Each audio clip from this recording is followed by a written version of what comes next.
Hello दोस्तों, मैं आज आप लोगों के सामने second semester B com insurance and B com honours एवं एमबीएस की पुस्तक कहानी संगम में जैसे उनके दिन फिरे, जिसके लेखक हैं हरिशंकर परसाई जी, उनके बारे में बताने जा रही हूँ। तो चलिए दोस्तों, सबसे पहले हम हरिशंकर परसाई जी का जीवन परिचय जान लेते हैं।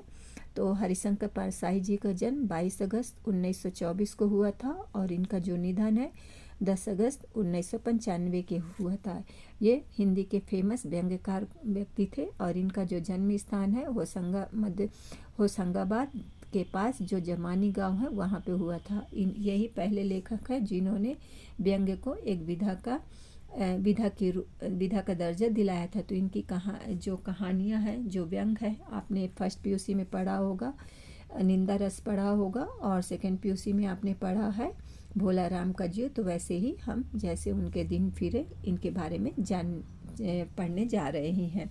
तो चलिए दोस्तों, कहानी स्टार्ट करते हैं। तो सबसे पहले कहानी में लेखक बताते हैं कि एक राजा था, उनके 4 बेटे थे। याद रखिएगा, 4 बेटे, और उनकी बहुत सारी रानियां थी। बट यहाँ पे राजा की जो पहली रानी थी, उनको जितने भी दूसरी रानियों को पुत्र होते थे तो पहली रानी उन पुत्रों को जहर देकर मार देती थी। और राजा को इस बात का पता भी था, बट वो खुश थे। क्यों खुश थे कि पहली रानी मार देती थी? क्योंकि उनको अगर सारे एक ही बच्चा बचेगा और सारे मर जाएंगे तो राजपाट का कोई झंझट ही ना रहेगा।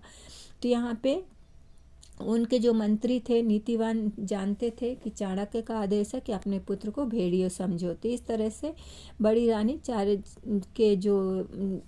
के जो चारों लड़के थे जल्दी ही राजगद्दी पर बैठना चाहते थे, इसलिए राजा को अपने आप को जल्दी बूढ़ा होना पड़ा।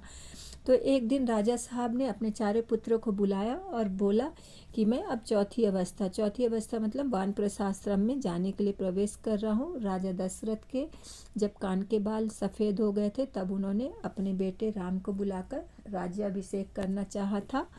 और तो यहाँ पर मैं डाई लगाता हूँ जिसके कारण मेरे जो बाल हैं खिचड़ी के समान दिखाई देते हैं।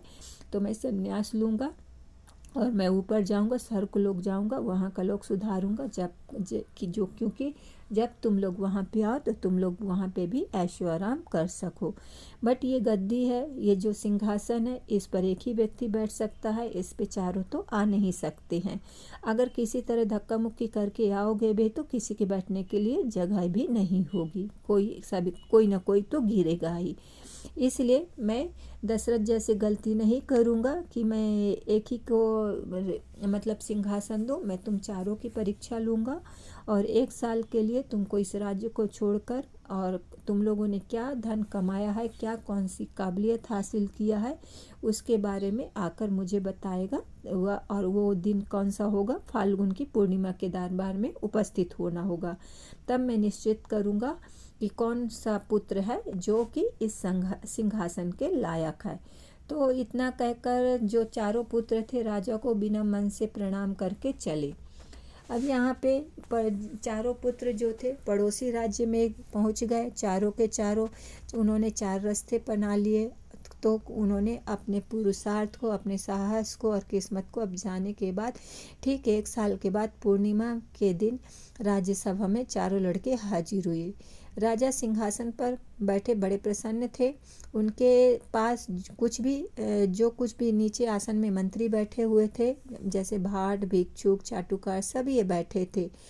तो यहाँ पे राजा अपने पुत्रों से बोलते हैं कि तुम चारों पुत्र आज 1 साल पूरा होने के बाद हाजिर हो गए हो। मुझे उम्मीद थी। क्या उम्मीद थी? कि इस 1 साल में तुम तीन मतलब चारों एक दूसरे को मार डालोगे, एक ही बचेगा तो मेरी समस्या हल हो जाएगी। लेकिन तुम यहाँ सारे के सारे चारों के चारों खड़े हो।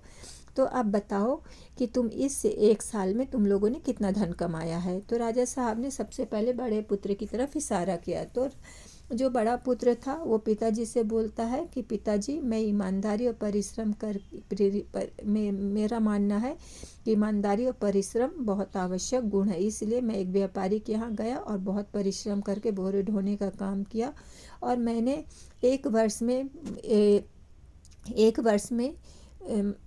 मैंने इतना ज़्यादा परिश्रम किया, धन ईमानदारी से धन कमाया और मजदूरी से बचाई हुई ये 100 मुद्राएं, मतलब 1 साल में मैंने खाना पीना खा के जो मैंने सेविंग की है वो 100 स्वर्ण मुद्राएं ही मेरे पास है। तो पहले बेटे का मानना था कि राजा का जो सबसे बड़ा गुण है ईमानदारी और परिश्रम है, तो वो बोलता है इसलिए मैं राजगद्दी का हकदार हूँ। तो इसके बाद वो मौन हो गया, तो राजा दूसरे बेटे की तरफ इशारा करते हैं। तो दूसरा बेटा बोलता है, पिताजी मैं राज्य से निकलने के बाद बहुत सोचा कि मैं छत्री हूँ और छत्री जो है अपने बाजुओं पर भरोसा करता है, इसलिए मैं पड़ोसी राज्य पर जाकर डाकुओं के जो गिरोह था उसको इकट्ठा करके मैंने लूट मार किया और धीरे धीरे मुझे मेरे लूट मार में राज्य के कर्मचारियों का भी सहयोग मिलने लगा। तो मेरा जो ये धंधा है, काम जो है बहुत अच्छे से चलने लगा। मैंने बड़े भाई जिसके यहाँ काम करते थे, मैंने वहाँ पे भी 2 बार चोरी की थी। इसलिए 1 साल की कमाई में मेरी 5 लाख स्वर्ण मुद्राएं हैं। मेरा विश्वास है कि राजा को क्या होना चाहिए, साहसी और लुटेरा होना चाहिए। तो दूसरा व्यक्ति क्या कहता है, दूसरा बेटा, कि राजा को साहसी और लुटेरा होना चाहिए। तो मेरे पास ये दोनों गुण हैं कि मैं साहसी भी हूँ और लुटेरा भी हूँ, तो इसलिए मुझे राजगद्दी का अधिकार मिलना चाहिए। तो जब 5 लाख की बातें सुने तो जितने भी दरबार में बैठे कर्मचारी थे सबकी आंखें खुली की खुली रह गई। अब राजा ने तीसरे बेटे पर संकेत किया। तो तीसरा बेटा बोलता है कि मैं भी क्या कहते हैं राज्य में व्यापार किया। राजधानी में मेरी एक बहुत बड़ी दुकान थी और मैं घी में मूंगफली का तेल और शक्कर में रेत मिलाकर बेचता था। मैंने राजा से लेकर मजदूरों तक को बेवकूफ़ बनाया था। वो मुझे पकड़ लेते, राज कर्मचारी मुझे पकड़ते नहीं थे क्योंकि मैं उन सबको अपना कुछ मुनाफे में हिस्से देता था। तो एक बार राजा ने मुझसे पूछा कि भाई तुम्हारे शक्कर में ये रेत जैसी क्या होती है। तो मैंने राजा को किस तरह से उल्लू बनाया कि हे करुणा निधान, ये विशेष प्रकार की शक्कर है जो कि मतलब बहुत उच्च कोटि की शक्कर है जो कि मैं विदेश से मंगवाता हूँ खास आपके लिए। तो यह बात सुनकर राजा बहुत ज़्यादा सुख हुआ। तो यहाँ पे बोलता है कि जो बड़े भाई के जिस सेठ के यहाँ काम करते हैं, मेरा भाई जो लुटेरा है, वो सब लोगों ने मेरा मिलावटी माल खाया है।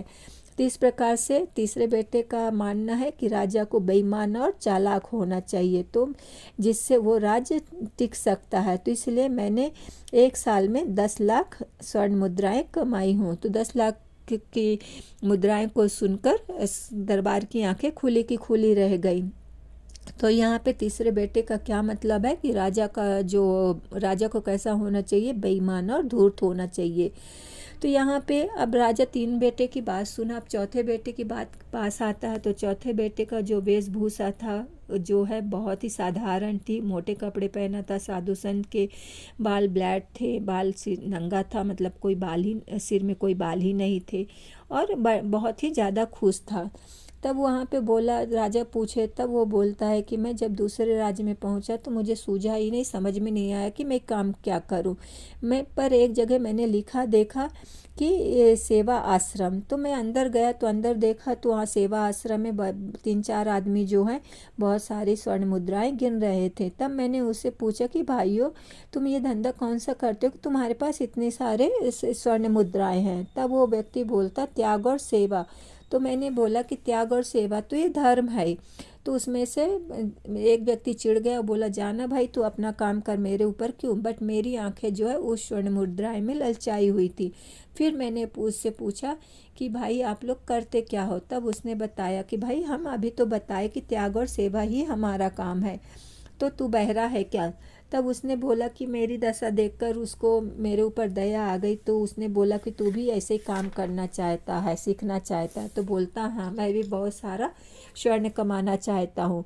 तो उसमें से एक दयालु आदमी ने कहा कि ठीक है, तू हमारे विद्यालय में चल और हर 1 सप्ताह तक 1 सप्ताह में हम तुम्हें सेवा और त्याग के धंधे में एकदम पारंगत कर देंगे और कोई भी फीस नहीं लेंगे। जब तेरा धंधा चल जाए, बिजनेस चल जाए, तो तेरी जितनी मर्जी हो उतना हमें दान दे देना, दक्षिणा दे देना।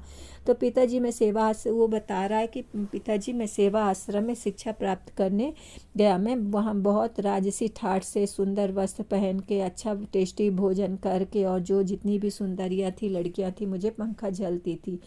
जब 1 हफ्ता हो गया तो उसका जो हेड है मुझे बुलाया और बोला कि बेटा तू अब सब कुछ सीख गया, सब कलाएं सीख गया, भगवान का नाम लेकर कार्य आरंभ कर। ये मोटे वस्त्र तुझे हर अवगुण से बचाएंगे और इन्हें तू बाहर पहनना। कर्ण के जिस तरह से कवच और कुंडल थे वह उसे बचाते थे, उसी तरह ये जो मोटे वस्त्र है तुझे बदनामी से बचाएंगे। भगवान तेरी रक्षा करे, तू जा यहाँ से।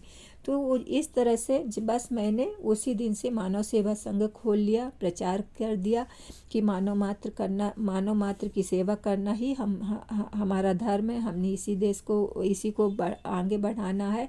हमें देश को आगे बढ़ाना, गरीबों और भूखे नंगे अपाहिज जितने भी हैं, हमको उनकी सहायता करनी। हमारे इस पुण्य काम में आप हमारा हाथ बटाएं, आप अपनी मर्जी से हमको जितना भी दान देंगे वो हम इन लोगों पर लगाएंगे। तो पिताजी वो बताता कि पिताजी उस देश के निवासी बहुत ही भोले थे और ऐसा कहकर वो अपनी मर्जी से हमको चंदा देने लगे। इस प्रकार बड़े भैया ने भी पेट काटकर जो 2 स्वर्ण मुद्राएं थी, लुटेरे भाई ने भी मेरे चेलों को 1 सहस्त्र मुद्राएं दी, क्योंकि एक बार राजा के सैनिक जब उसको पकड़ने आए थे तो मेरे चेले ही उसको आश्रम में छिपा लिया था।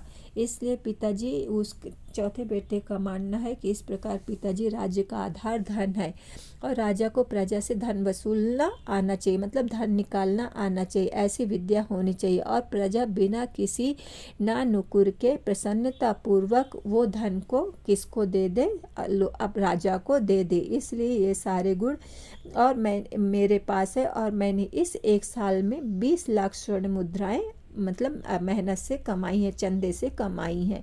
तो 20 लाख की आवाज़ मतलब स्वर्ण मुद्राएं को सुनकर सारी के लोगों के आंखों की कोरों से पानी आने लगा, इतनी फटी। तब राजा ने मंत्री से पूछा कि मंत्रीवर, आपकी राय में चारों कुमार में से कौन राजा बनने के योग्य है। तब मंत्री वहाँ पर बोले कि महाराज, इसे सारी राज्यसभा समझ गई है कि छोटा राजकुमार ही सबसे योग्य है, क्योंकि उसने 1 साल में 20 लाख मुद्राएं इकट्ठी की है और उसमें अपने गुणों के अलावा बाकी 3 राजकुमारों के गुण भी उसमें हैं। जैसे परिश्रम करना भी उसके पास है, दूसरे कुमार के समान वह साहसी और लुटेरा है, तो तीसरे कुमार के सामने बेईमान और चालाक भी है, तो और उसे ही राजगद्दी पर दी जानी चाहिए। तो मंत्री की बात सुनकर सारे राज्यसभा में क्या मच गई, खुशी की लहर मच गई। सब लोगों ने ताली मचाई। तो दूसरे दिन छोटे बेटे का राज्य तिलक हो गया और तीसरे दिन पड़ोसी राज्य से उसकी शादी हो गई और चौथे दिन जो है मुनि की कृपा से उनको एक बेटा भी प्राप्त हो गया और वो सुख से राज्य करने लगा। इसलिए यहाँ पे बताते जैसे उनके दिन फिरे कि चौथे बेटे की कोई उम्मीद नहीं थी कि वो राजा बनेगा, इस तरह अपने भाग्य से अपनी मेहनत से वो राजा बन गया। इसलिए लेखक बताते कि जिस तरह से चौथे बेटे का भाग्य फिरे, उनके दिन फिरे, वैसे हम सबके दिन फिरे। तो दोस्तों, आप लोगों को कहानी कैसी लगी, लाइक करिए, कमेंट्स करिए, सब्सक्राइब करिए और लिखते रहिए। धन्यवाद।